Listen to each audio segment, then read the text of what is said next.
we are going to be talking about Mizrahim, about the Sephardic culture, and how Israel has, adapted to this kind of clash of cultures between, the Ashkenazic West and the Sephardic East in the same country. So to start off, I want to just give a little bit of history about, who these two sides are. So back after the Jews were kicked out of Israel, they fled into the diaspora, and they ended up in Europe, and they ended up in the Middle East, and they ended up, in the kind of Asia Minor area. And the areas that were controlled affected who the Jews were.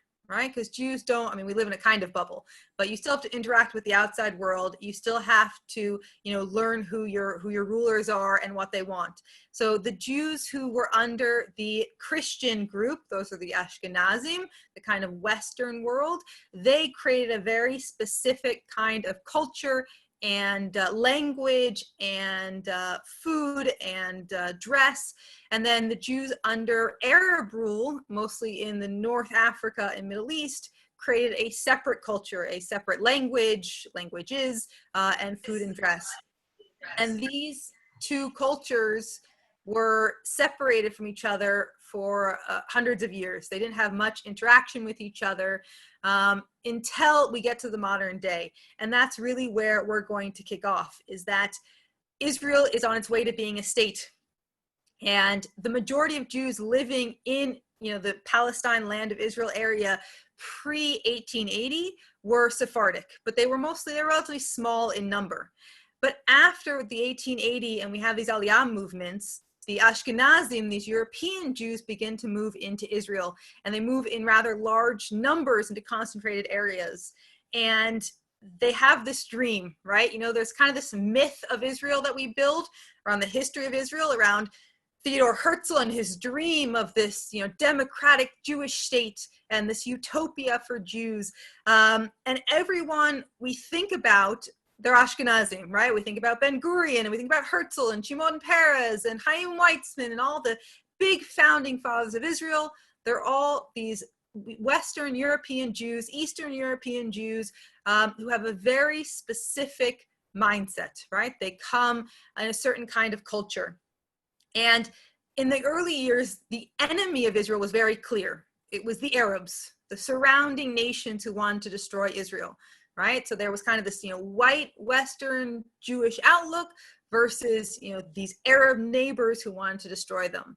And that was kind of, I don't want to say myth, but the kind of culture, the story of the early years, right? When you see images of, the early Israeli, you see the kibbutznik, right? You see he's blonde and he's strong and he's got a backhoe and he, is muscled and he looks like he's come, straight out of like a Russian field.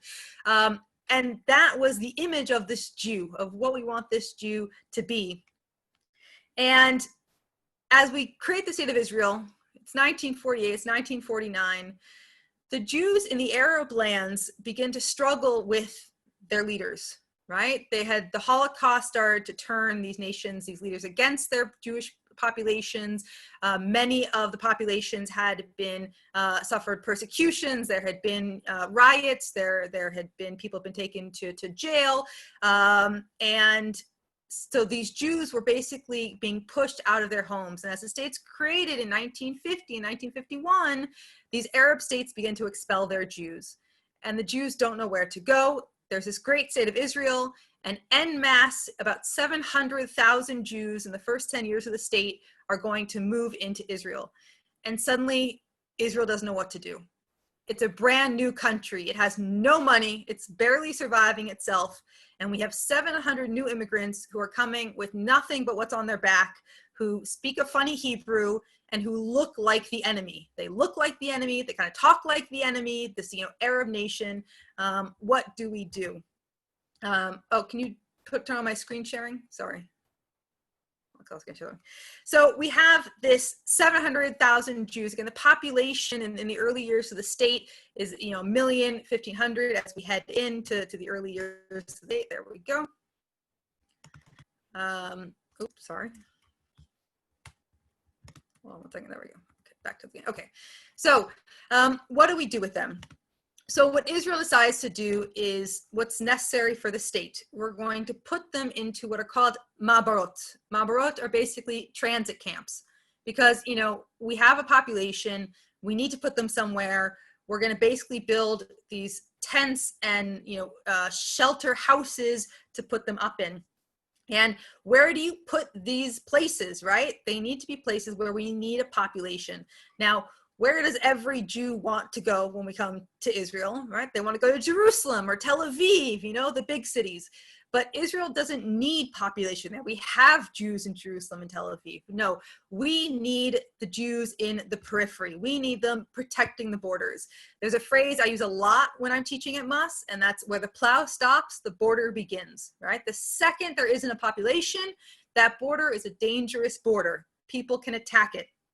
So we need to put the population in the edges. So I put up a map here. This is like the southern area. It's where I live. So right in the center, you can see Kiryat Gat, which is the city I live in.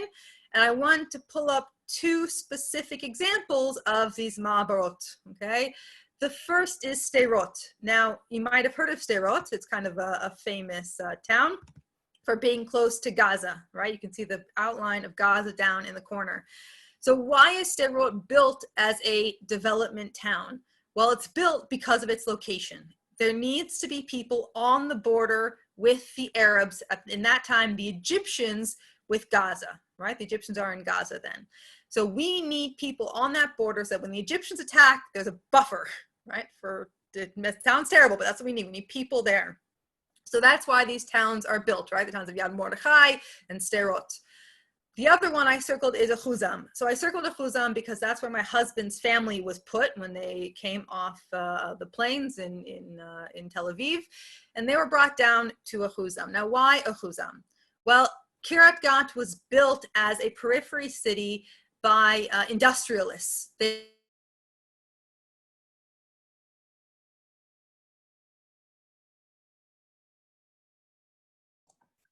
Sorry, Lisa, we lost you for a second. We don't hear anything. Did everyone else lose Lisa too? You can nod your head. You can. Yep. Oh, okay.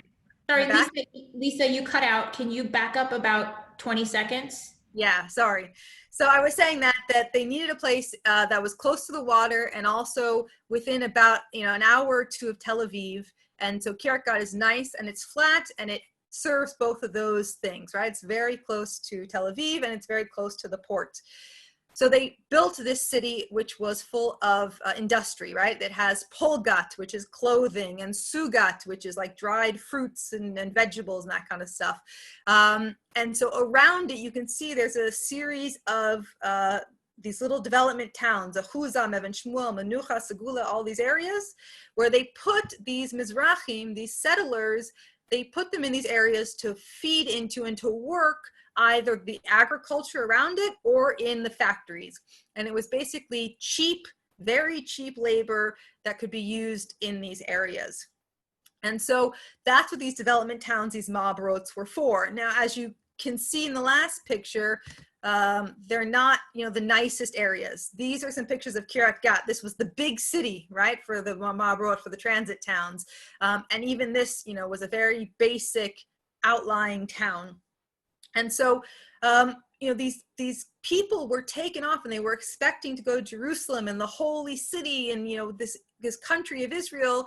And instead they were placed on the boonies. They were placed in really bad conditions. And there was a kind of assumption that these Jews were less educated, right? Because they looked and spoke like Arabs, right? They had an accent. If anyone's ever heard, you know, my husband speak, for instance, he has a funny ayin, he rolls it in the back of his voice, and he has a chet sound that I can't make for the life of me.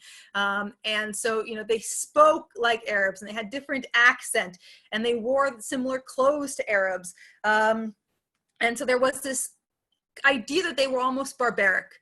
I tried to find a clip for you guys. I couldn't find it. If anyone's ever seen the movie Salach Shabati, Salach Shabati is a movie by Chaim Topol. If you've ever seen Fiddler on the Roof, the man who is Topol and who is the main character in Fiddler on the Roof, he is an Israeli actor who who plays in this movie about a transit town. And in the end scene, his daughter falls in love with an Israeli kibbutznik, a Westerner. And the Westerner goes to the kibbutz members and says, I want money to pay for this girl's dowry. And the Westerners are shocked. We don't pay for women. That's not, that's not a thing. That's barbaric. We don't pay for women, right? And Chaim Topol, as a Sephardic Jew, attacks them, basically. He says, you're calling me a barbarian? My culture says this is what you do. This is what I've always done. My family has done. Everyone has done. If my culture were to say that I would pay you money, you would love that, wouldn't you? And they all kind of like nod and laugh. Oh, yes, that's fine if you want to pay us, And he says, but that's not it. You pay me. Oh, no, we don't do that. And so he says, you know what? I understand. Kibbutz, you're poor people. I don't take money from poor people. You're poor. You don't have the money. And then they get offended. Ashkenazim, we're poor? No, we're not poor. And they give him the money. And again, just this lack of understanding of the cultures, of what's expected of, each other. And this idea of a dowry, the Western Europeans think that that's, terrible. We don't pay for women. And the Easterners say, this is what we've always done. I raised my daughter for you, right? It's a price, and so there is this challenge. And with, things like religion, right? What does religion look like? So here I've included personal pictures because my husband is Sephardic. So I've learned a little bit about the culture as we've come. So for instance, this is from our wedding. Is the very left picture is my wedding. And the two on the right are for my sister-in-law's wedding. But you can see these are the henna ceremonies, which isn't quite as cool as like the Indian henna ceremonies. It's just a circle of henna, of the dye that you put on your hands, but they're very lavish. It's all about, the color and this ceremony, this kind of engagement ceremony. And many Ashkenazim thought that this was heathenistic, right? This isn't Jewish. This isn't how Jews celebrate.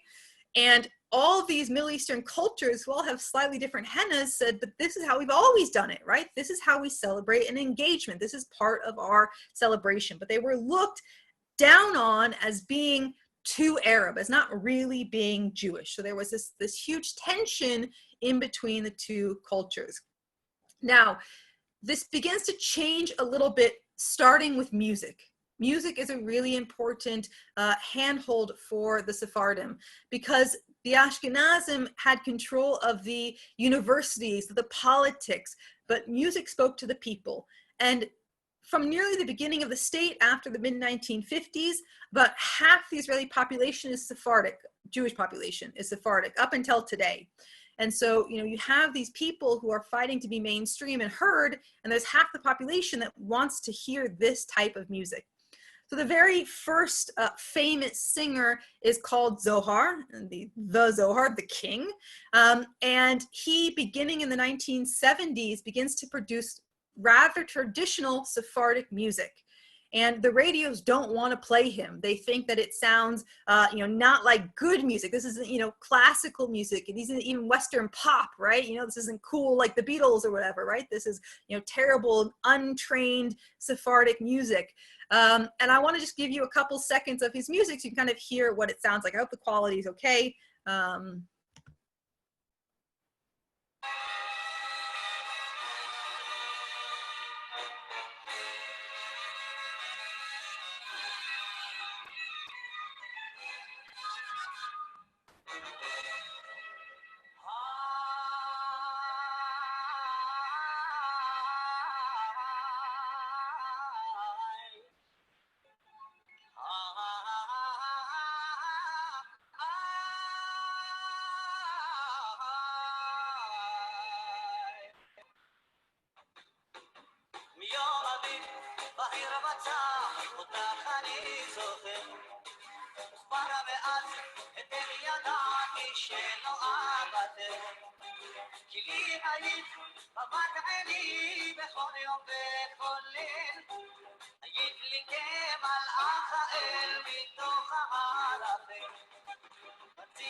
Okay, so I don't know if anyone's ever like heard that type of music before. I hope it came through all right.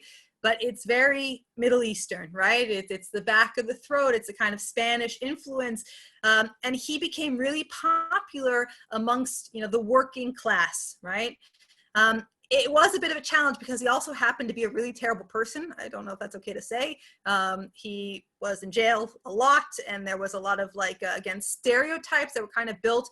Oh, look, this guy's, he's a famous singer, but still look at the Sephardic lifestyle. Look at what they do, right? Look, they're like a lot of low lives, even the most famous of them. But he really pushed the boundaries of what the Sephardim were allowed, to do as far as mainstream.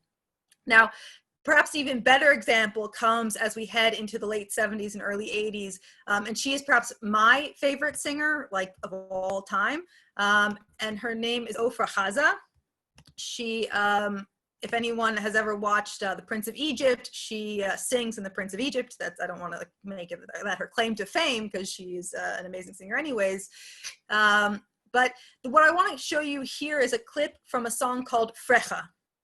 Now, before I start, so has anyone ever heard the term frecha? I don't know if anyone can even to know. So a frecha, the best way I can explain it to Americans, Roman, did you ever hear the term when you were on campus? No? Okay, good. The best way I can explain to Americans is if you've ever watched the Jersey Shore, and you think of, the Italian girls, yeah, you're laughing, but the Italian girls with the really done up hair and the makeup and the really skanky clothes and that kind of stuff.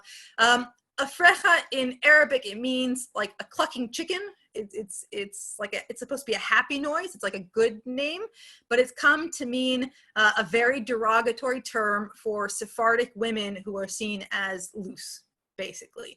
And it's Frechim and Arsim are kind of the male versions of that. And they're terms you hear a lot when people are being derogatory.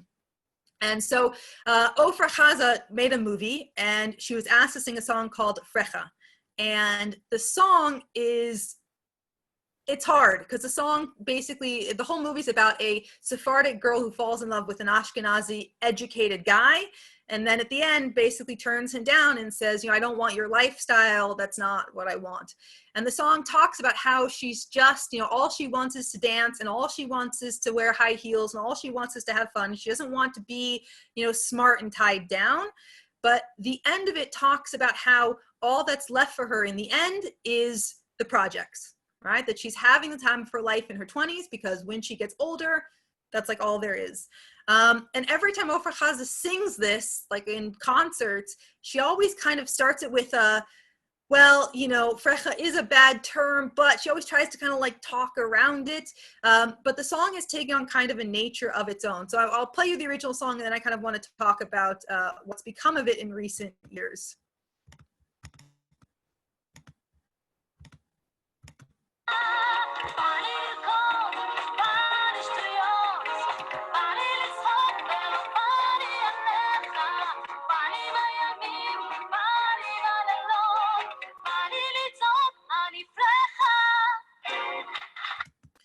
So that clip of the song, it's basically I just want to dance. I don't want you, and I want to shout out loud that I'm a frecha, right? That I'm this frecha. Now, this year, about a year ago, there's this really famous festival in Israel called the Festigal, and it happens around Hanukkah, and it's a thing for teenagers. It's the big, all the best talent gets there, all the teenagers and my kids, everyone wants to go. It's a really big thing. And so Festigal decided last year they were going to put together a commemoration for this song Frecha and for Ofra Haza. And they were working on this song, and then they had a moment, and they decided we can't use the word Frecha. It's a derogatory term. We can't use the word in the song. So how do we represent, this Mizrahi movement without using the word Frecha? And how do we honor Ofra Haza without using the word? So I'll show you briefly what they did.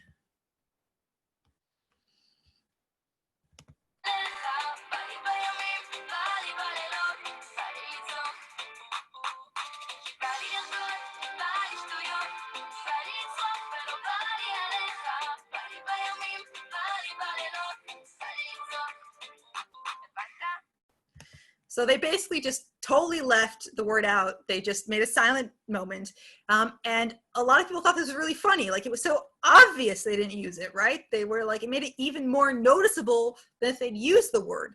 And so a group of women got together who are Sephardic women and said, you know what, we want to take this word back, right? The very fact that they used this Ashkenazic singer and they took the word out is even worse than the original song. So we want to make a song that represents how we feel about the word frecha, about this derogatory term.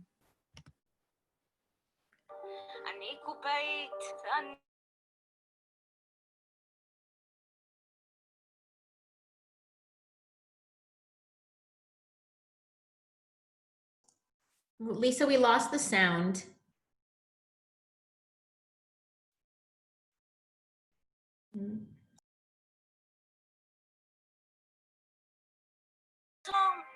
בא לי לחלום, בא לי תנאים שיסדירו את הפנסיה, בא לי להנהיג, בא לי להבריג, בא לי להיות סבתא פרחה.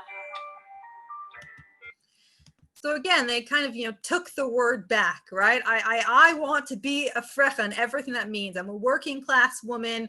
It's part of my heritage, part of my history.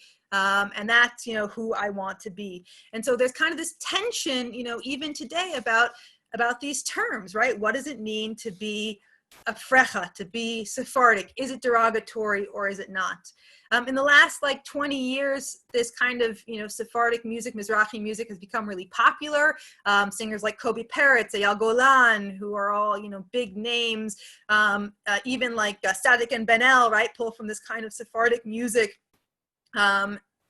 And so it's become, really kind of mainstream. I kind of think of it as the country music of Israel. It tends to be very about love, love stories and the back of the truck and, nature and that kind of stuff. So it's kind of the country music of it.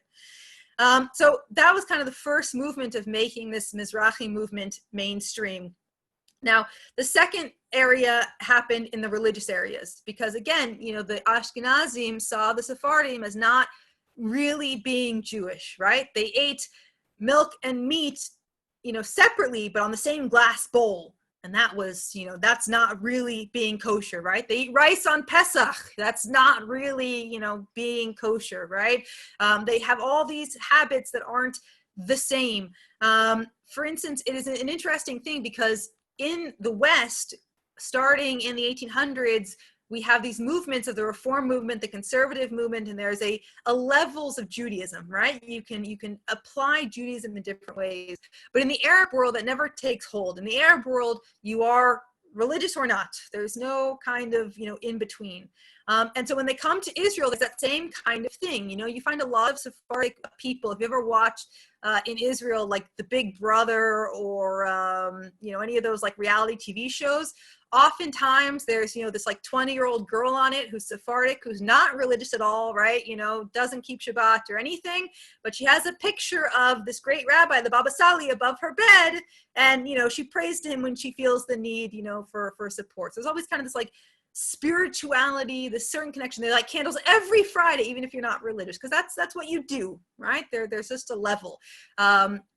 My husband always says, he doesn't necessarily find himself always super religious. He doesn't need to go to synagogue, but if he goes to synagogue, it's only an Orthodox synagogue, right? There's no, level there, right? For him, a woman leading a service is just the end of the world, right? So we've had a conversation last time I taught, for those who were there, about, my daughter's bat mitzvah and the challenges that brings in the Western versus Eastern world of, women's roles and then what they're, allowed to do in the religious world. So one of the big breakthroughs when it came to religion in Israel with Sephardim was with the Baba Sali. Now, the Baba Sali was a rabbi who was a great Sephardic rabbi, Israel Abu Chatzera, and he came to Israel and he encouraged Jews to move to Israel. He encouraged Aliyah, and he was a great Sephardic rabbi. He was known, he had a whole bunch of writings, and he had become this figurehead because he was the first Sephardic rabbi to be accepted by the Ashkenazi community as being a great rabbi, right? As having the same kind of status. And, you know, even today, he died back in the 1980s, but even today, kind of all these different religious groups, even non-Sephardim, claim him as like, you know, a leader and a visionary. So the picture on the left is actually myself and my husband's in the back and my son. There is a custom in Judaism, mostly Chabad and Sephardim, that you don't cut a boy's hair until they're 3. There's a story in the Tanakh about a tree. You don't pick a tree's fruit until it's 3 years old, right? You let it ripen in its first seasons. And so the same idea, when you cut a boy's hair at 3, then they're ready, you know, to be a child, to move on to the next stage. And so one of the customs that Sephardim do is you take your son to the Baba Sali, to his grave.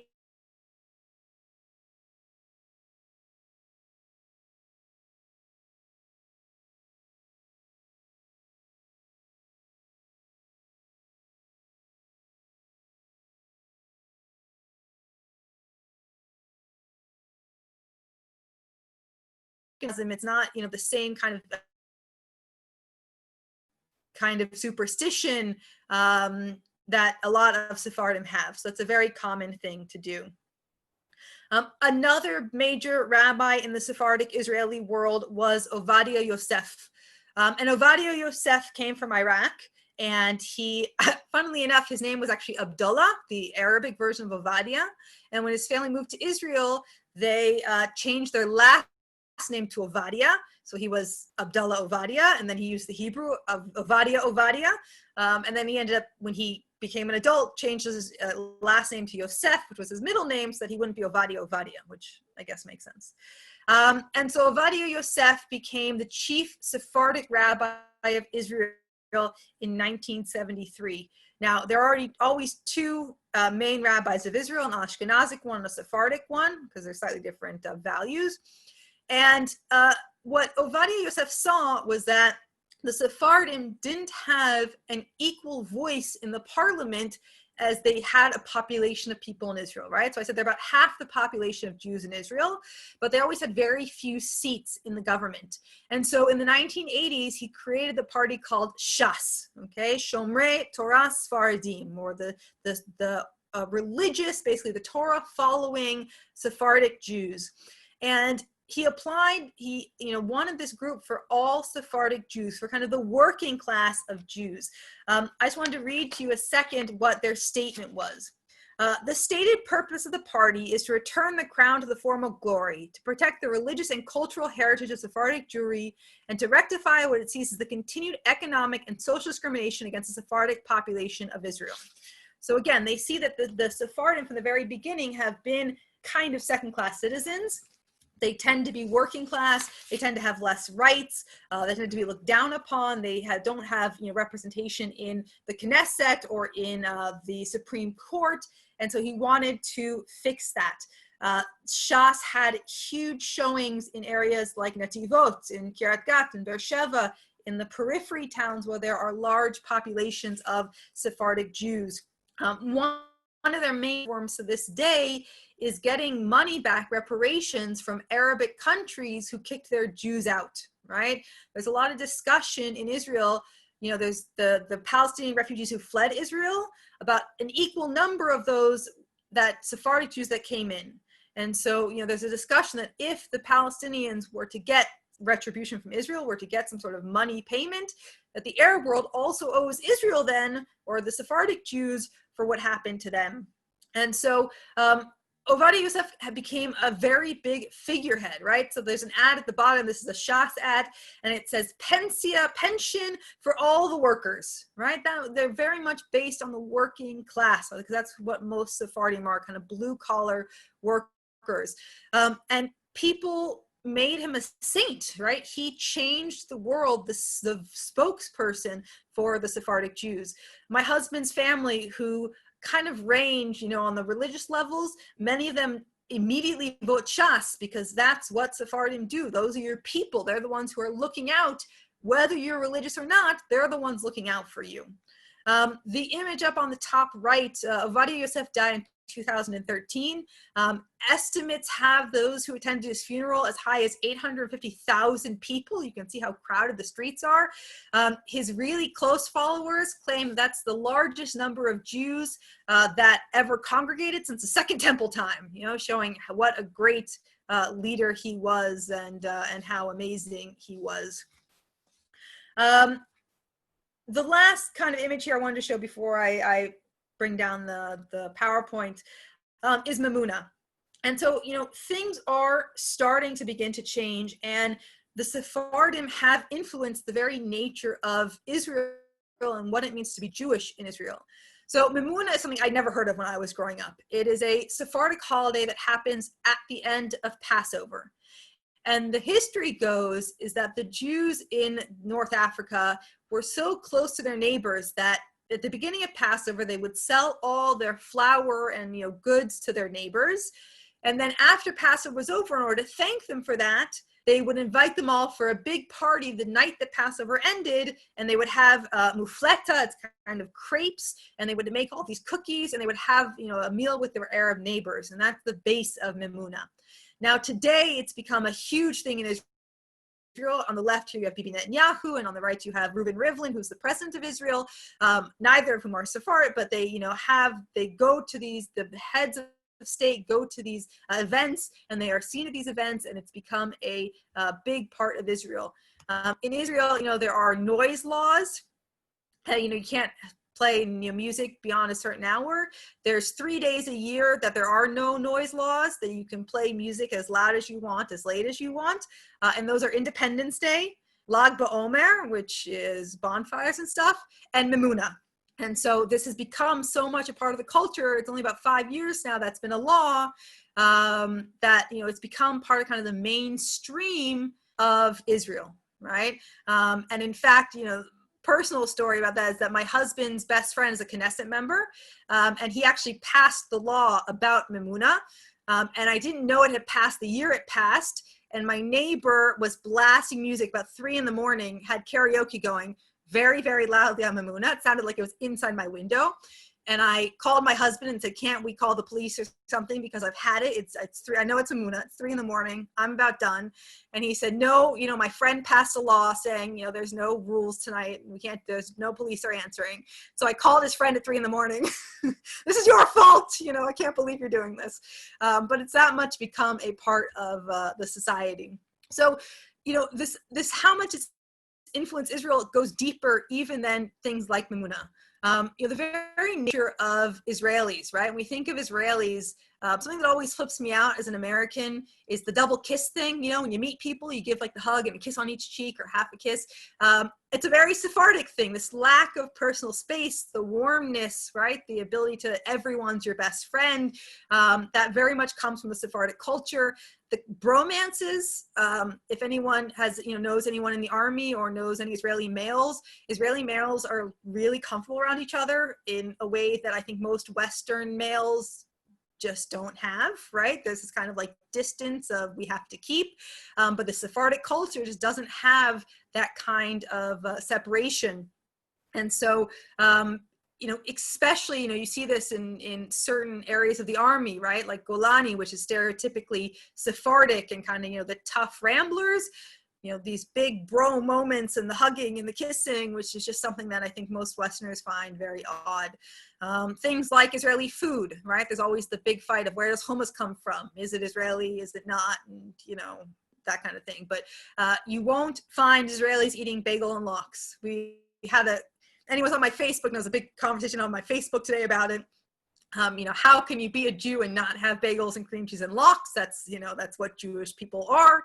In Israel, it just doesn't exist. It exists in Jerusalem and Tel Aviv where there are American Jews, and other than that, you just don't have it. Partially because Sephardic Jews don't mix fish and milk. They won't eat salmon and cream cheese together in the same way that often there's a fish and meat in Ashkenazic cultures often won't eating together. It's kind of the opposite in Sephardic cultures. My mother-in-law thinks I'm a heathen every time I eat a bagel with lox. It's, you know, a terrible, terrible thing. And so these little things have slipped into the Israeli culture. And again, as I said, kind of with the religious movements, right? This idea that there is no, you know, reform and conservative movement. You are Orthodox or you aren't, or you're traditional, but there's no, you know, option kind of in the middle, right? There's no other kinds of movements of that. You know, most of you guys are in America. I'm sure you know, have been following the news recently in America. I sat my husband down yesterday and I asked him, you know, what do you think about racism in Israel, right? You know, we've had this conversation before. He's Sephardic. And I always go back when I first met my mother-in-law a long time ago now. We've been dating about 6 months. And I met her, and the first thing she said to me is, "Thank God my grandkids will be white." I'm not that white. I don't know if, you know, anyone can see, those of you who know me. I'm not that pale.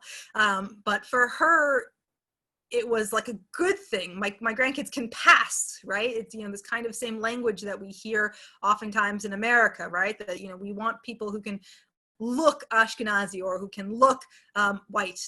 Now, ironically, only one of my kids can pass, probably, because one looks just like my mother-in-law, but that's okay. But there is still this feeling that Sephardim aren't treated as equal. And, you know, my husband was pointing out yesterday that if you look at the Supreme Court, for instance, only one Supreme Court judge in Israel who's Sephardic, and my husband says, and he passes, right? He acts like an Ashkenazi. And if you look at the Knesset, I mean, we do have the Shas party, but they've been, you know, lowering in numbers. In the army, my brother-in-law who's in the army, he's been raising up, but every time he goes up a new rank, there's pushback against him. And again, he kind of passes besides his name, which is kind of a dead giveaway, but look-wise and the way he acts, you know, he's learned to tone down the accent. I don't call it an accent, but again, those enunciations of letters. And there is this kind of feeling that we have to, if we want to be a good Israeli, we want to be Ashkenazi, or at least in certain ways, you know, certain levels of education. You know, in Israel, you don't necessarily need a college degree, right? It's a lot more accepted to be in the army or to be a tradesman, but those are more accepted in Sephardic culture than they are in Ashkenazic culture, right? It's okay to be, you know, in the working class if you're Sephardic. And this has been a challenge, right? And my husband does worry that, you know, our own kids, you know, I was laughing because my one kid who could probably pass, his name is Yonatan Biton, which is also a very, very Sephardic name, perhaps, you know, one of the most. And so, you know, he worries that, you know, that's why he wants to call him Johnny. It's more American, you know, it's cooler. It's, you know, a little whiter, a little, you know, more Ashkenazi. And so there are still these challenges. Now, I don't want to in any way compare it to what's going on in America. That's a whole different ball game. But I think it is important to know that there is this idea, the same kind of idea of, you know, whiteness, of passing, of this melting pot. As an American history teacher, or, you know, we even talked about it in World a little bit, since I have one of my students here, about this melting pot idea, right? That, you know, in America, we used to call it the melting pot. In Israel, we still kind of do that. A melting pot means that you're melting into one thing, right? That you lose your culture and become something new, and that you have to be this new thing and not what you were. Versus now in America, they talked about tossed salad, right? Where, you know, you're still tomato with a little bit of American dressing on it, kind of thing. And, you know, Israel is still struggling with that, right? What does it mean to be Israeli? Because we're still a new state and we're still trying to figure out our own mindset. You know, there's never been a Sephardic prime minister. Right now, is that important? Or, I mean, there haven't been that many prime ministers if we look at the history, but they all come from a very specific background too, right? They're all, it's kind of, you know, like if we look at the, you know, early years of the states also, right? Or even the middle years, they're all very highly educated. They're all Ashkenazi. They come from long lineage families for as much as you can in Israel. And so, you know, maybe there needs to be a change. Maybe these people need to see someone that looks like them, you know, in power, and what does that mean? There are all sorts of different, you know, little challenges also, of course, between the groups. I'm jumping all the Mizrahim together, but someone from Iraq and someone from Morocco and someone from Iran are going to have different cultures, right? My henna, which was based on a Moroccan henna, looks nothing like an Iraqi henna, which is a whole different, they have fun headdresses. It's a whole different game.